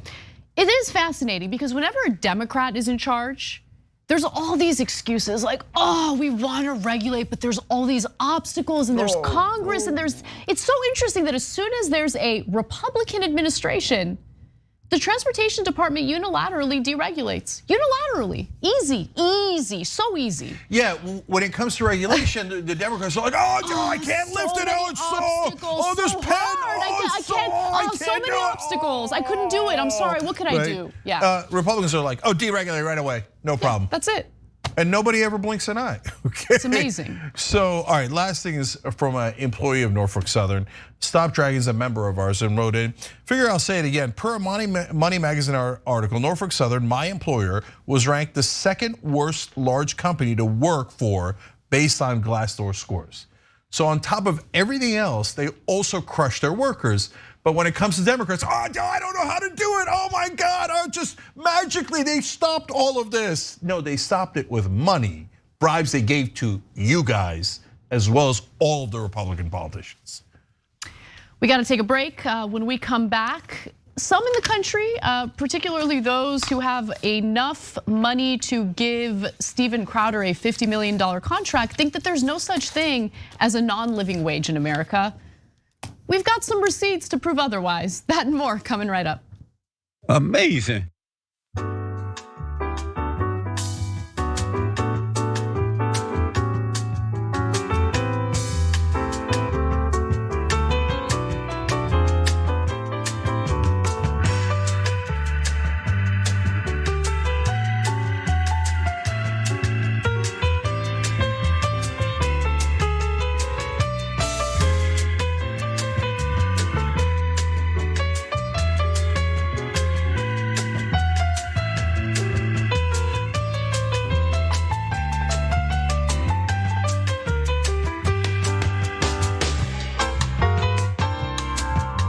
Back on the social break here. First of all, I want to tell you about Ground News. You've heard me talking about it. They got a website, they got an app. They collect all the news from different sources. They tell you where the sources are coming from. They tell you the perspective of the sources, and they also grade the factuality of each piece that you're seeing. So it's a great place to check out all the news in one place. You can use the QR code there, or you can go to ground.news/TYT. Always put /TYT whatever you're doing. So we get the credit for it. Ground.news/TYT. You could also have some good coffee with that and go to twostrongcoffee.com/TYT. All right, let me do some more member comments. Robin Hudspeth said, to answer your question, Cenk, I moved to Florida with my parents when I was in the 8th grade in 1984. I couldn't stand the middle schools here. Their curriculum was 5 years behind. I got scolded many times for trying to educate the students around me because they never learned history or social studies. They whitewashed slavery and omitted the genocide of Native Americans. It scared me to death. I dropped out, started working when I was 14. It's frightening to think it's worse now. So you teach crap education and people don't know real history. And it's not the bug, it's the feature in the red states. So Twitch, Supercharged69 says, please, please, please, TYT, please figure out a way to empower us to be able to easily share these polls and other facts and figures through social media and with friends and family. I'm a truck driver and listen rather than watch 99% of the time. Please put these links and polls somewhere where we can access and share them easily. We are your free army to spread TYT's crucial messaging, and also side effect will most likely increase your viewership. So look, two things about that. One, that's part of the reason why I wrote a book, because I tell you all these things one segment at a time, one news story at a time. So I wanted to put all of it into a book where you can go, okay, I got it, and I can share it with people. So all those polls that I constantly quote, guys, they're all in chapter 1, and you can see, and you can show other people. There's no question the country is massively progressive. If the mainstream media didn't put you to sleep and tell you how progressives are radical and corporate douchebags are the mainstream, you would all know how progressive the country is. But in terms of, but it's not just a book. We're trying to create a platform here. We got more news on it later, where you'll be able to share those more effectively. Because we're all trying to bring out positive change as best as we can, most efficiently that we can. So being a member makes all the difference in allowing us to be able to do that. tyt.com/join. All right. And if you want the book, you can pre-order at tyt.com/justice. Drink That OJ wrote in, TYT continues to impress me month after month with both the variety and the quality of your coverage. The best source of progressive news continues to get better and reach more people. Let's all keep at it together, and we can save this country yet. Much love, fam. I love you. Thank you for that comment. Thank you, thank you, thank you. Not just about the nice things about us, but the fact that we should stick together and try to bring the country back together. But especially the nice stuff about us. Okay. Just kidding. And Hogwarts Mo Dragon wrote in, what's a great blood pressure medicine for Jake to take once a day? No, I'm all good. We'll be back.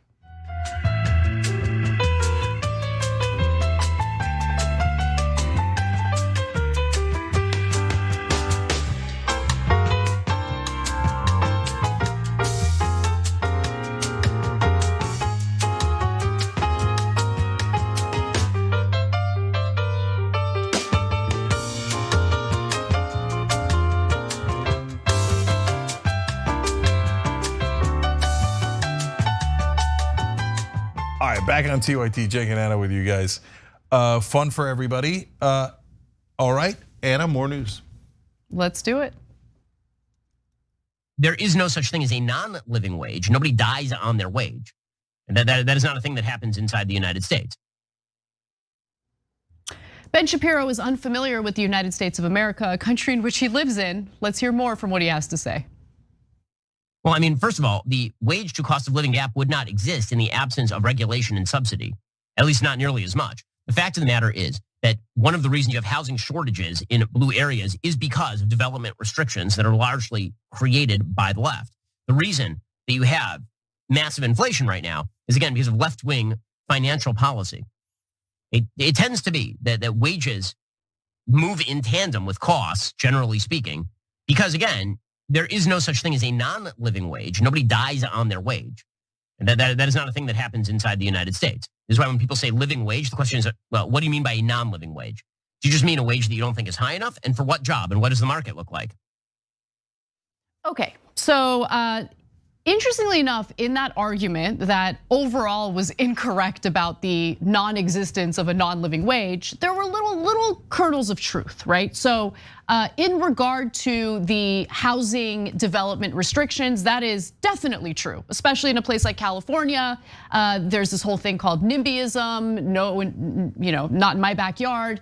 And they'll use all sorts of concerns about the environment or whatever to prevent building new housing. And it has been a disaster. Lower supply, high demand, that's gonna inflate the cost of housing. Also, what he was referring to about monetary policy, I don't know know if I would refer to that as a left-wing policy, but it's the Federal Reserve, artificially lowering interest rates or doing something that's called quantitative easing, where they provide liquidity to banks and then private equity firms, and they take the money and they buy up all the housing, thus inflating the value of that's the only area where he's being accurate. But when it comes to the existence of a non-living wage, I mean, the data speaks for itself, and we're gonna get to that in just a minute. But Cenk, I know you're chomping at the bit. Yeah, so look, I figured out Ben Shapiro. It's not that hard. I put on the decoder ring. He just talks about everything from a rich person's perspective. And so if you're rich, you listen to him and go, oh yeah, I love that. Yeah, that makes sense, right? But for the rest of you, you like scratch your head like, what planet does he live on, right? So my guess is that he's never come close to being poor or knowing anyone who's poor and the struggles that come with it. So let me give you context for what I mean in this particular case. So he has a view, there's two different views of the market. He has the view of a rich person, which is the markets are nearly perfect, and a right winger, nearly perfect, so you get the wages that you deserve.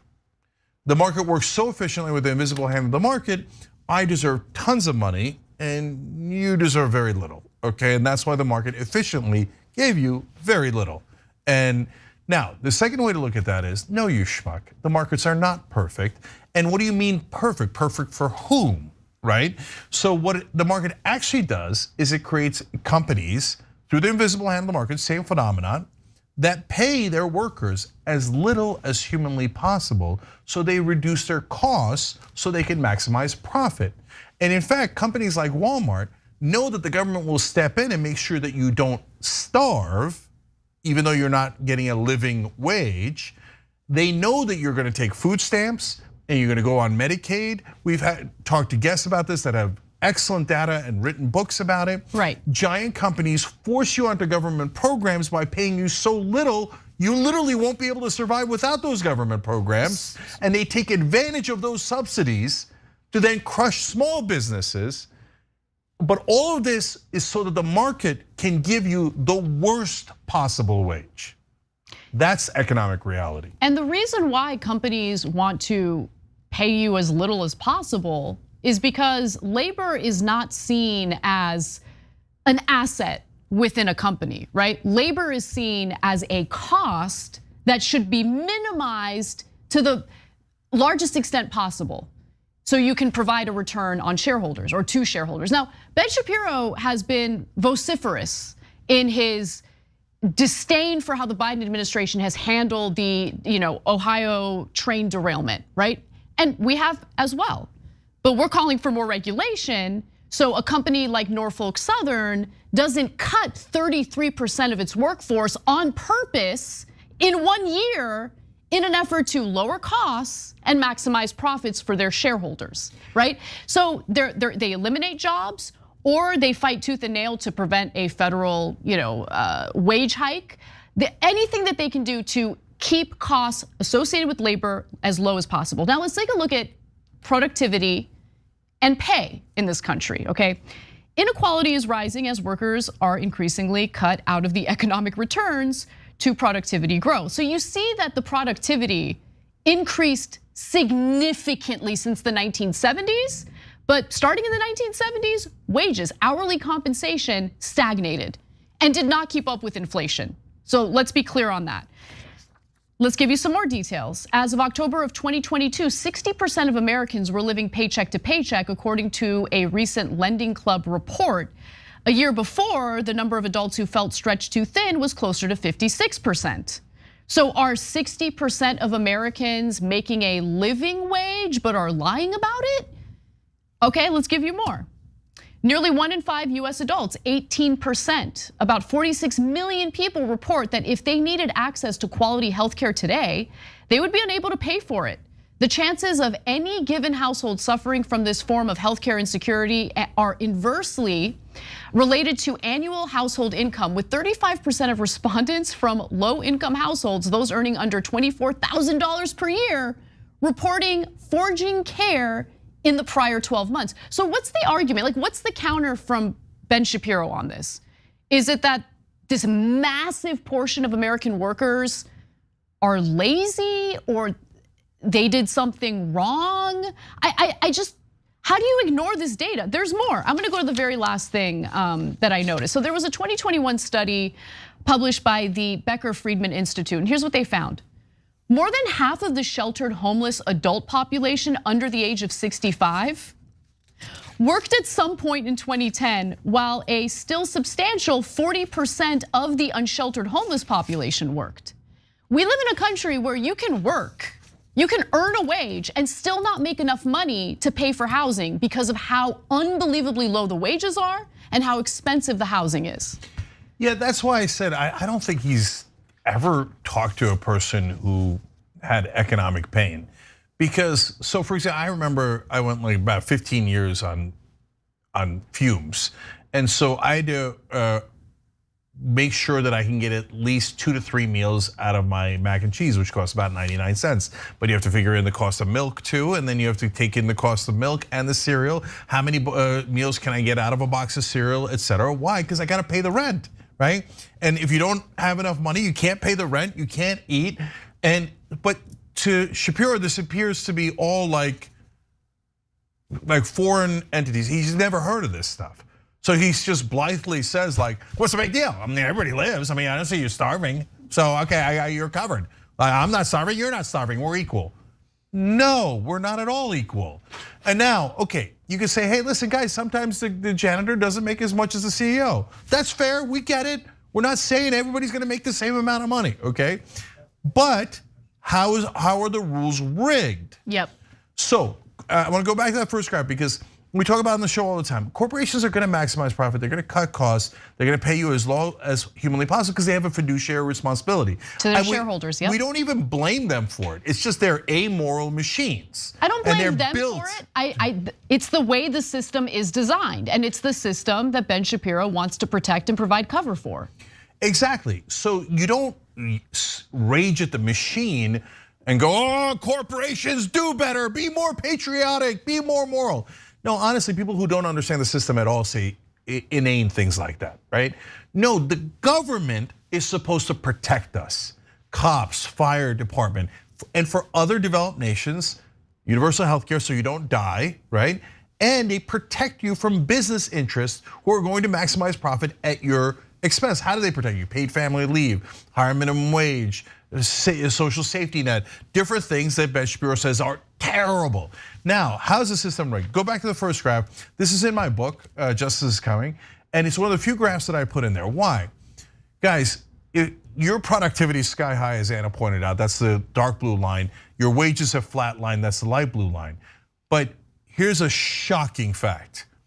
The difference between those two things on a yearly basis is about $17,000 a year.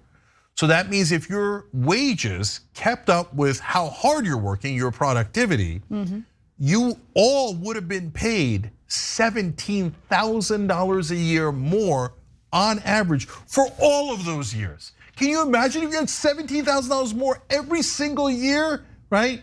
But the rich rigged the rules by legally bribing politicians to create that graph, to create the phenomenon that gave you that graph. And so whenever we point out that they're rigging the rules, they go, oh, what? No, don't fight for the workers. They're not even starving. They're not even starving, okay? No, we must protect the rich and eventually it'll trickle down on you. No, they've been robbing you blind, and the people who helped them do it, by the way, are the politicians. And by the way, I also want to just quickly mention the good people of Florida voted in favor of a ballot initiative to increase their minimum wage to $15 an hour. And Florida is where he's currently living, so I'm pretty sure he's aware of that, right? It took a ballot initiative for the voters, the workers in this country, particularly in that case in Florida, to have a voice on this issue. And I love it. Anytime Ben Shapiro talks about the economy and not the culture wars, I jump in it, right? Yeah. Because there's a reason why most of the content coming from right-wing media is hyper-focused on the culture wars, which serves to divide us constantly and serves to distract us from the fact that we do share one thing in common, a pretty big issue, and that's the fact that we're all furious at the rigged economic system that will have Americans living in literally the richest country in the world, working 40 hours a week and still not making enough money to pay for their rent. Think about that for a second. So when he makes these points, it's like, I get why you want to talk about the culture war, and mostly only the culture war.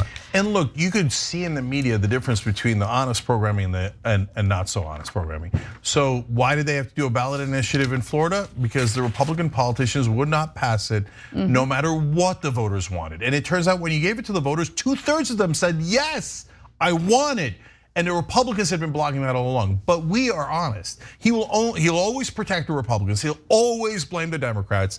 And that's what he does about 200% of the time. Okay, but to be fair to him, that's what every right-wing media does. Okay, we on the other hand tell you, Biden told you he was going to get a $15 minimum wage, but he was lying. Yep. He threw it under the bus the minute he got into office. That's right. Democrats are liars. That unless they're progressives like Bernie Sanders, just Democrats, etc. And they never do what they tell you to do. And the Republicans are just brazen criminals who say, oh yeah, I took money from the rich, I served the rich. Who cares? That's the way America should be. It's a meritocracy. The rich are awesome. And they get the guys who are not at all rich to cheerlead for them. It's so sad. Understand how this country and this system actually works. When we come back, I want to have a little bit of fun. Bernie Sanders did something awesome. It wasn't political, it was even better. That and more coming right up.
All right, back on TYT.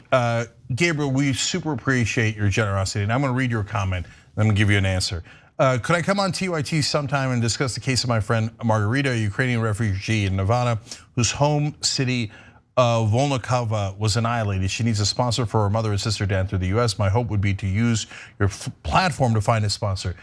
Your heart's in the right place, and we really appreciate it, but we can't do one-offs like that. So I'm being honest with you, I'm being real with you, and I respect you, and I read it because you spent a lot of money to try to make that happen, and I appreciate you. But we can't, that's not for us. So there's other avenues for that. We're trying to do a news program, but thank you for caring about others. Jesse Holbrook says, let's keep it going. Cenk and Anna helped me to wake up from my right-wing ignorance, and it benefits everyone to wake up, even just one of us at a time, because we can spread this light exponentially. Here, I love you all, TYT fam. Jesse, thanks so much for saying that. But remember, if you're a right-winger out there, whether you're in the middle of a conversion, starting to go, wait a minute, are these guys right? Or you're at the beginning of it, you're at the end of it. Remember, I was also a Republican. I had the same kind of awakening where I was like, wait, the media never told me that they were for the Southern strategy. Wait, the media never told me they never balanced budgets. Wait, they did. Eisenhower was the last Republican president to balance a budget. Wait, they drove up the deficits and they said peace through strength, but all we have is weakness through war, right? So it takes a while to wake up. It's normal. Don't beat yourself up over it. And any of you that had an independent thinking and had an open mind and that saw the facts, we love you for it. Yes, definitely spread the word. Christopher Law says, I'm pretty sure that the US does not assist Ukraine.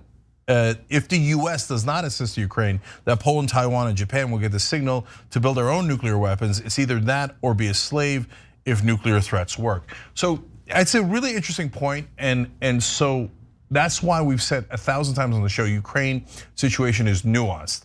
If we don't help them at all, yes, you're right, those results do happen and people go, I gotta get nukes, because America's not coming to help, nobody's coming to help, right? But if we then spend a couple $100 billion in help, a lot of that is waste and pork barrel spending to drive up defense contractor bills. All right, on YouTube members section, Heli Bobelly Dragon says, next Pete wags his finger sternly at the railroad. Modern Relic says, Pete told those jerks to knock it off. But by the way, I swear to God, older viewers, and I don't mean age-wise, but like establishment viewers, they really believe things like that. They're like, he's so good at telling them to knock it off. And Rosie Posey with the comment of the day, Anna's got moves, yes. Not a big deal, I was, trained dancer, not like stripping or anything like that. But not everybody is Bernie Sanders on your show.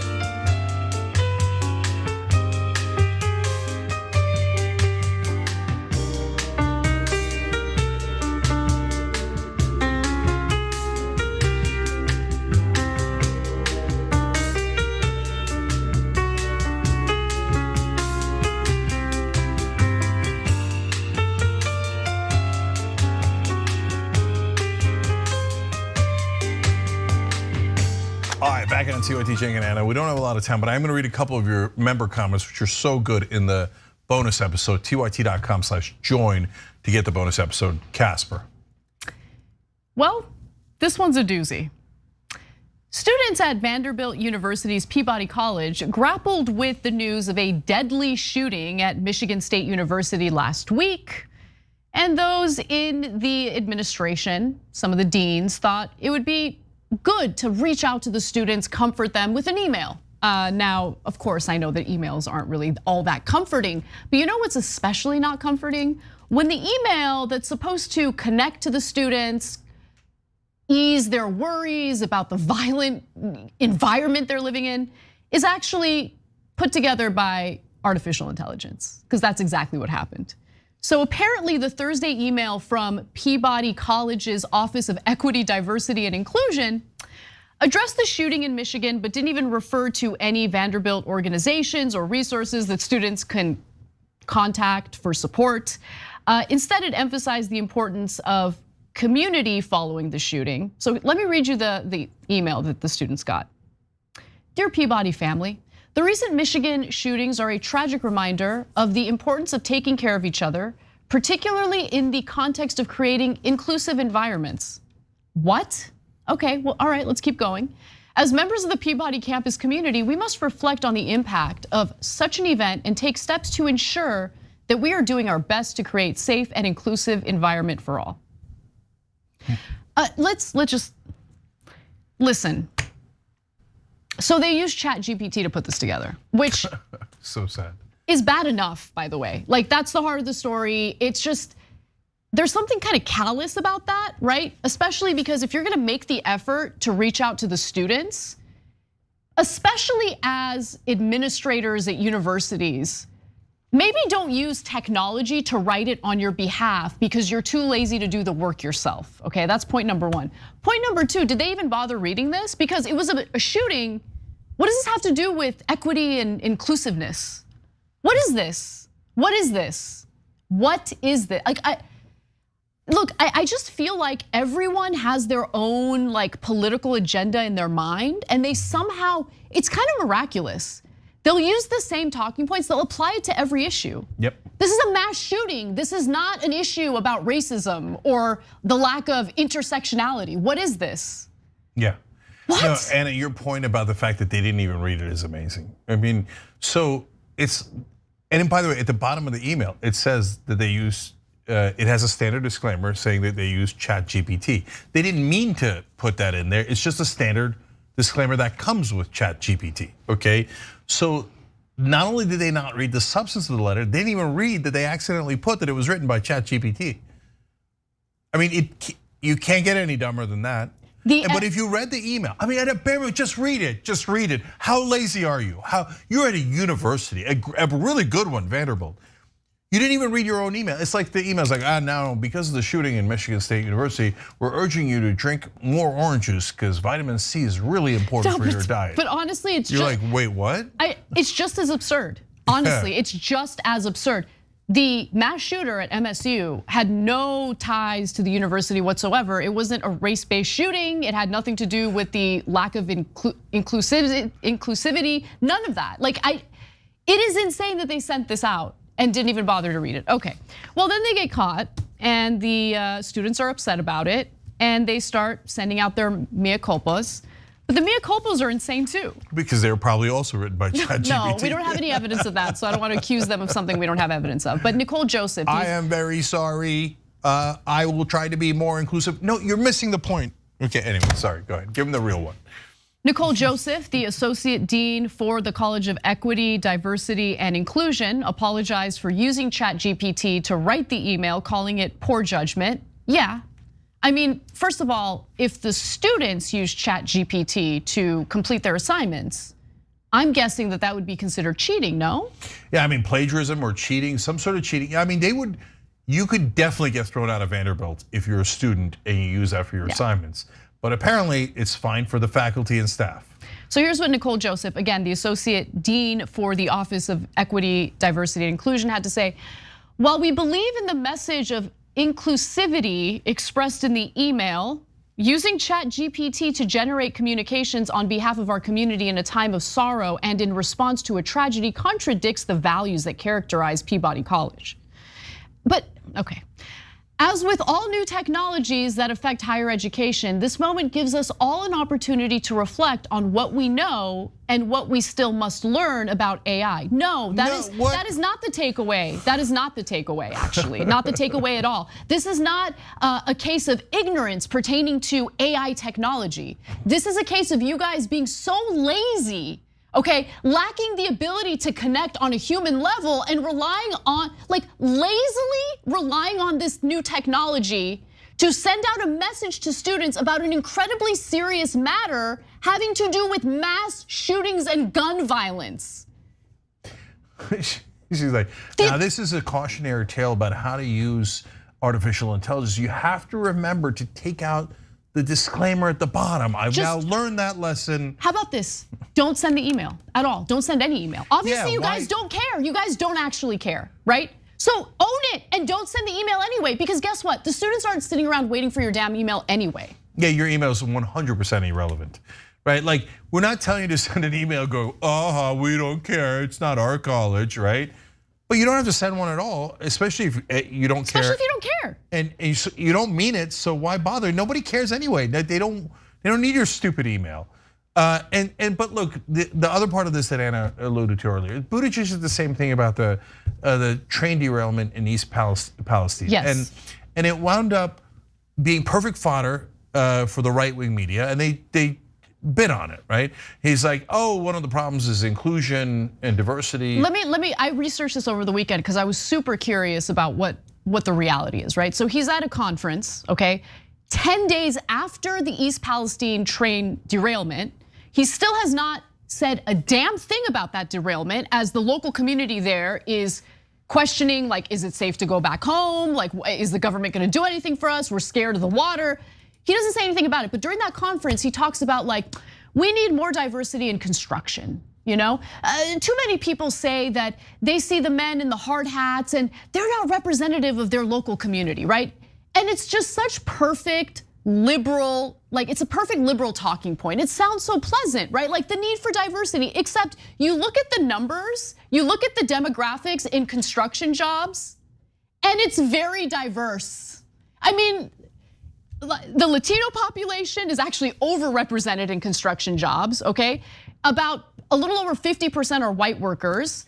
I mean, it's actually- So white people are clearly underrepresented in these jobs that Buttigieg was referring to. Yeah. But okay, so that's fine. And look, we love inclusion and that the industry turns out to be diverse, that's fantastic, okay? But don't manufacture a diversity issue in construction jobs. That's what he did. No, I know. So what I'm getting to is, it's a smokescreen.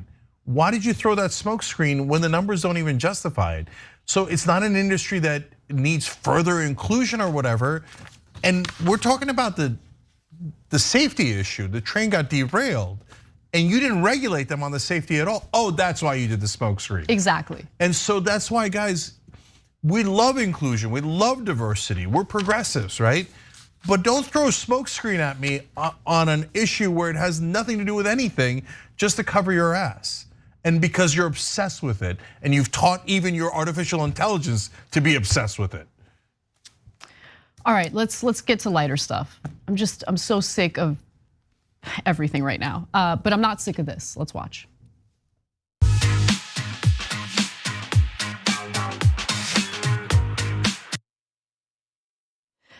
Senator Bernie Sanders accidentally walked into the frame of a TikTok video and did not find it funny, was not amused by it, which makes Bernie Sanders one of my favorite people on the planet. Like, even if his politics were wrong, which his politics are not, I agree with his politics.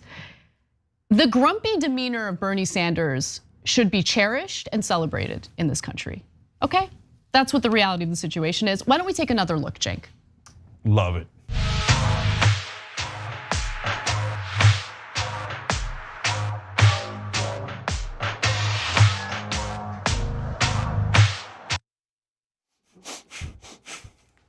I love how cantankerous he is. I love it so much. And honestly, these days, accidentally walking into, a TikTok video, it's like the most common thing ever. Yeah. Kids be TikToking all over the place. Yeah, so I'm gonna tell you the story behind the video in a second, and we're gonna give you one of the best quotes of all time, also from Bernie Sanders, legendary, okay?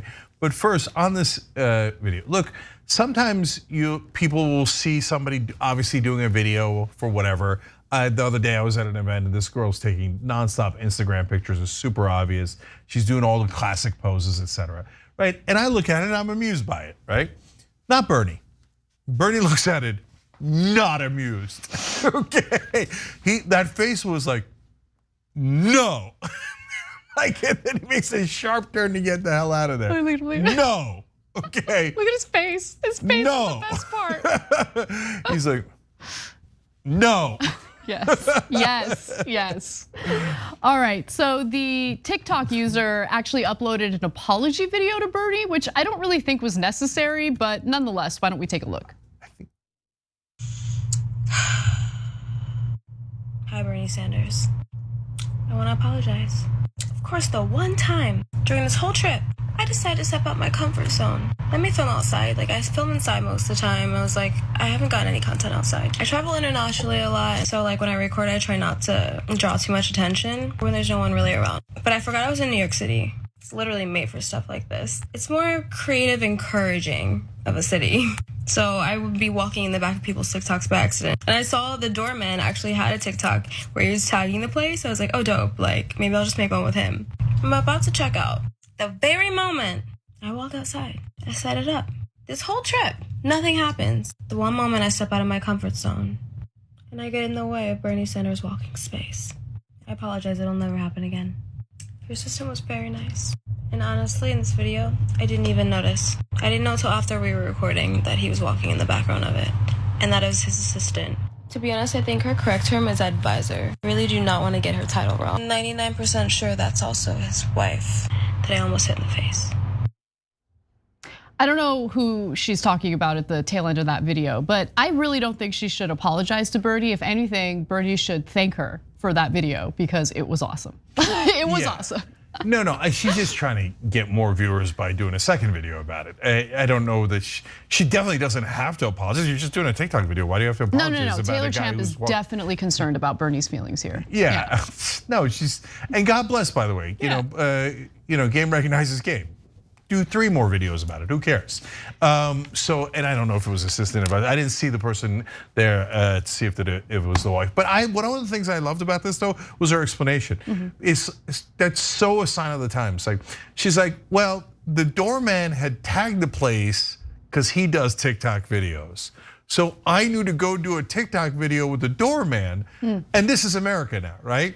The doorman's like, okay, yes, sir, come on in, please. And then he's like, was it their TikTok video?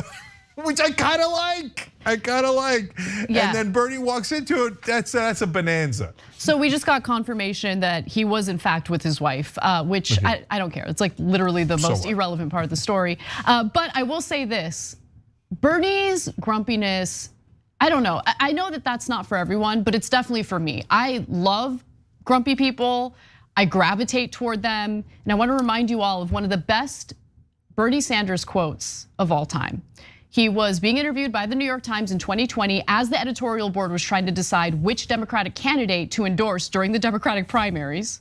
And he said this, look, I don't tolerate BS terribly well.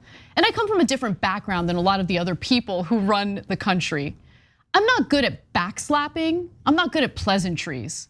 If you have your birthday, I'm not going to call you up to congratulate you. God, Bernie 2024.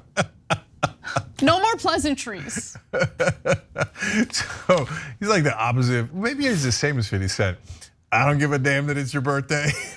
Okay. He's like, and New York Times is asking a softball question. Can you tell us about a weakness you might have? And every other slimy politician, I guarantee you Buttigieg had an answer like, I'm just too compassionate when it comes to the poor and the needy. And I just work myself to the bone helping others, right? But Bernie's like, I generally don't like people. And even if I know you well, I will not wish you a happy birthday. That's a real answer. Okay, that's an honest man. And that's why we liked him.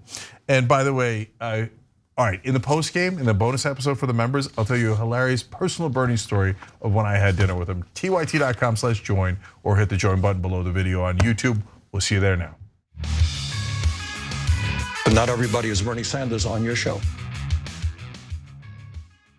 Indisputable has been named the fastest growing news TV show in the United States of America, compared to all shows on CNN, MSNBC, Fox News, and roughly 30 others. What do we do on this show? We tell the truth. You know why we tell the truth? Because the truth is simply indisputable. Donald Trump radicalized citizens. He's the chief terrorist. Republicans still want you to think that critical race theory is the greatest evil.